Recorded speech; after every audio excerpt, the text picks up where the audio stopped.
Who wants to go shoe shopping? What happened?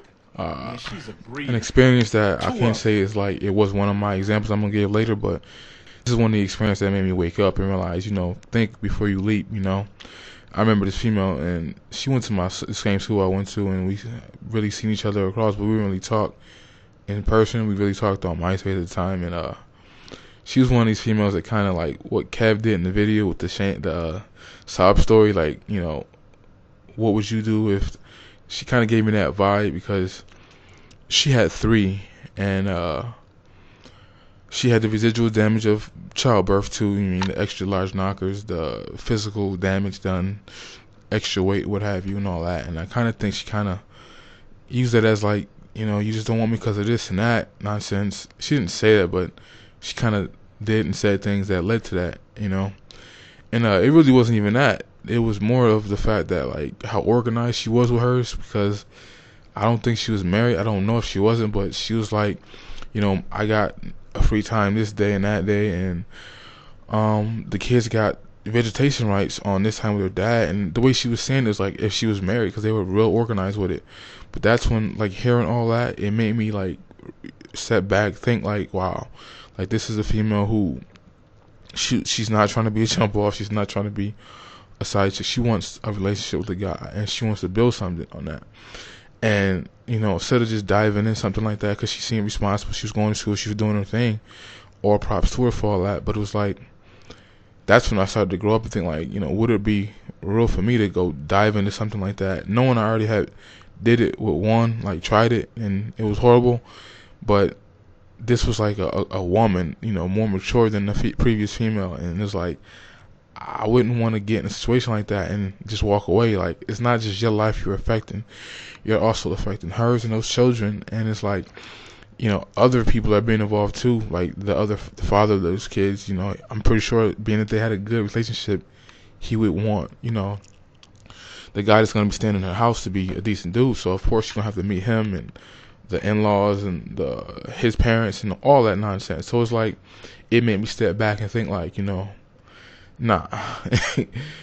That's when I actually started growing up though. And like a lot of people say it's selfish to not. I think it's selfish not to think about all those other things. It's selfish to just go with the flow because she's available. Most dudes, she's single moms, she's available. She wants a good guy. I'm a good guy. I could just go here and chill until I find what I want better. A lot of guys do that, and to me, that would feel worse to do something like that. To me, that's what's being selfish. Telling her, I'm not interested, that's not selfish. And I wish people would stop trying to shame dudes, or I even hear women saying, I don't want kids because I'm too selfish, or all that other stuff. Like that's not selfish. To me, that's being responsible and being an adult. You know what you can handle, you know what you can't. It doesn't make you weak or anything because it just makes you know you and you keep it moving. But it was kind of one of those situations where it really made me think like, what, this is a lot of responsibility. And it's like I knew what she wanted, I knew what she was looking for, I knew what she was looking for in a guy, and I kind of put off that vibe that I had that, and I was going to do that. And I was, hypothetically, yeah, I was, but again, I wasn't about to rush into something like that. But I guess this would be like the flip side in a not so gray area. This is I guess you can say, the realist in me. But I notice a lot of females get angry at these videos of guys going in on why they don't want to deal with them, and especially women of color. But I think like the selfish part comes in when you don't realize what you're expected for him to do. Like a lot of times I think I play the victim and everybody plays into that. Like the single mom is like the greatest thing on earth, and she's a victim and she needs your help and you need to go be with her and raise her children. And yet I don't think you fully comprehend. You heard me the first time, or you gotta be kidding me, L, whatever alias you choose to follow her by. She said something that was cool. And I like when she said, no guy wants to plant his seed after another man's harvest. And that's something I don't think a lot of you females really think about it. I mean, when a guy grows up and he's a kid, he does not think about, I want to grow up and be a cop, a firefighter, yada, yada, yada, go to school and do this, be successful, and then I want to take care of another man's kid. Like, no guy grows up thinking that. Men want their own. They want to do their own thing. Men want to be needed so much that some of us will sacrifice that for another man's child, which is kind of odd. But I don't think women really look at it from our point of view, like realizing like instead of acting like all high and mighty and you're the queen and getting with you is everything, I think you need to tone it down a little bit and think like, I'm bringing the drama, I'm bringing the baggage to the relationship, and I need to step my game up in other areas because, again, I'm bringing the baggage. Where I don't really ever hear that from females. I don't look at that point of view, honestly, other than Tora. Shout out to your girl Tora Sense, who did a good video that I'll probably talk about again later on being a single mother.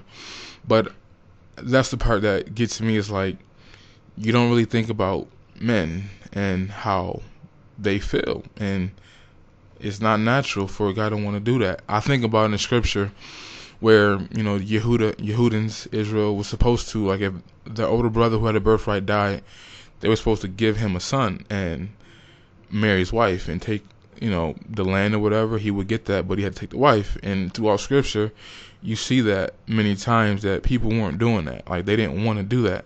Now, these kids would have been their own biological children, but they would have been for their brother. So technically they weren't theirs in God's eyes, and then legally it would have been in their children, but they were definitely their natural children. So you got to think like, even back then, men still didn't want to raise other men's kids, even if it was his own kid, but it was for his brother to carry his brother's last name. They didn't even want to do it. So it's like, flip up to now, it's like, I guess men have been so desensitized and brainwashed into thinking like that's the honorable thing to do. Like, you watch movies and TV shows, and it's like that's supposed to be the thing to do. I remember when I used to watch Private Practice. Don't watch it anymore, but there was an episode where there were two virgin couples, and the boy, they were young, like in their 20s, but some reason a female listened to other females about men, even though she already wore a promise ring and promised them that they were not going to have sex. She's pregnant right before the wedding. They find out. Basically, some chicks told her some nonsense about your first time, this and that, and she listened to these other girls, and she basically gave her virginity up to some other guy, even though she already promised to do it with her husband on their wedding night. And they both want to give each other that gift. Now, that's his TV show and all that, but it was screwed up how on the show, they basically, all the women were trying to, like, make him feel bad for not wanting to get married. It was like they were trying to flip it and make it seem like she did what she did for him, even though that was her excuse. But it's like, come on, she gave up herself to a complete stranger, let alone got pregnant by him. And now this guy is marrying his chick, his wife, while she's pregnant with another man's kid. That doesn't make any sense to me, But they basically shamed him into wanting to have that kid. If I find the clip, I'll probably add it in a link or add it to that episode. Gotta do some research to find it though.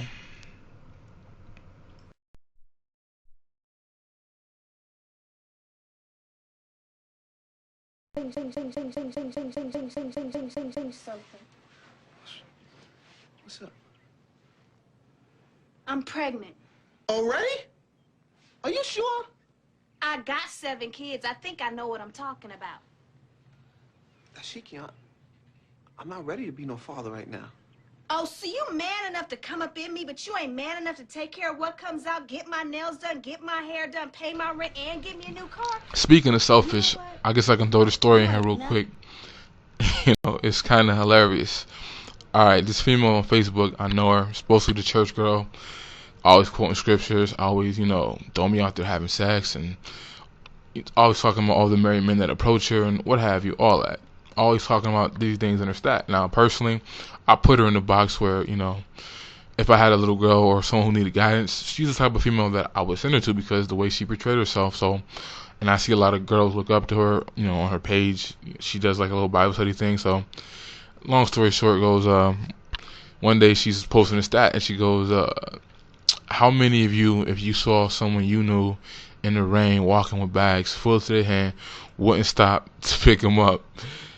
And of course, all the manginas was like, "Nah, I wouldn't stop. I would always pick you up." And all the females and the self-righteous people said, he's not a real man for not stopping to pick you up, and just put the brother under the bus and totally ragged him.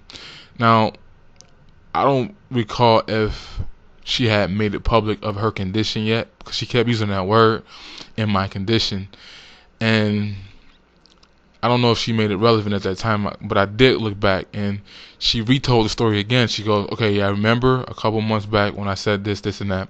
So she finishes the story. Again, I didn't really pay no attention because I don't buy into the whole victimhood thing. The little mangina that was left in me is totally dying daily, so I just left it alone and kept it moving. Didn't really pay attention to the rest of the feed.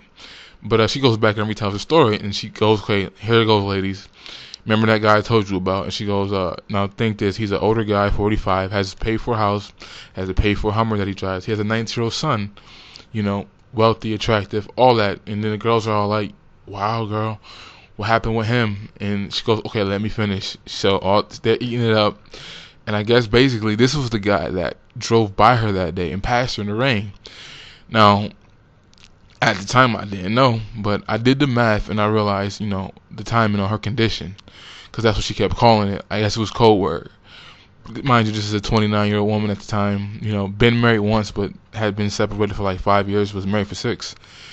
Church girl at that too. Now, she goes and she says, she tells the story and she finishes it or whatever, and she goes, that was, the guy that passed her by was this 45-year-old, white knight in shiny armor, everything she wanted guy. And she goes, the reason why she didn't give him any play is because of what he did, and he was selfish. And she also said something about he's the type of guy that wanted a needy chick and she's not needy, or she's an independent chick and she doesn't, he's the type of guy that wants a needy chick and she's not that. Well, apparently you weren't too independent. You wanted some dude to pick you up carrying your bags, walking in the rain, but that's another story. But what got me is that I did the math, and at that particular time she was 17 months pregnant. That was her condition that she kept mentioning, out of wedlock and everything. And the thing that got me was she said that he was selfish, and that's the reason why she didn't give him no play. Now, this is the guy that been trying to get with her for over a year, among with others, and this is one that's well to do off. And the nerve of this chick, she had the nerve to say that this man was selfish while it's a freaking another man's baby in her belly being made. That part was just like, are you serious? I don't know if he knew of her condition, so-called, or whatever, but how is he selfish? I mean, I'm not saying I don't know the guy. He could be all the things she said, but how is she less selfish than him? I mean, he kept constantly trying to get with you, but you kept throwing him off. And her excuse again was he needs needy women. She's not that. She's too independent, and he was selfish. So I'm thinking to myself, like, wow, these church girls are really, really weird. Like, wow, like, oh, her exact words were, he missed out his blessing from God by being with her. That's what she said. That really made me just want to laugh. This guy who's an older gentleman, house paid for, he has a son that's out the house, 19, retired probably, or got money in his bank, and he missed out his blessing on God through her because he wouldn't pick her up in the rain on a rainy day. So he's selfish. I'm not saying that, a woman with a child can't be, something to motivate a guy, to push a guy to go harder and all that other stuff, but I'm not buying that. But the whole point of her calling him selfish made me think about the other flip side. Why is it seen to be selfish if you know what you want, you know what you don't want? Why are you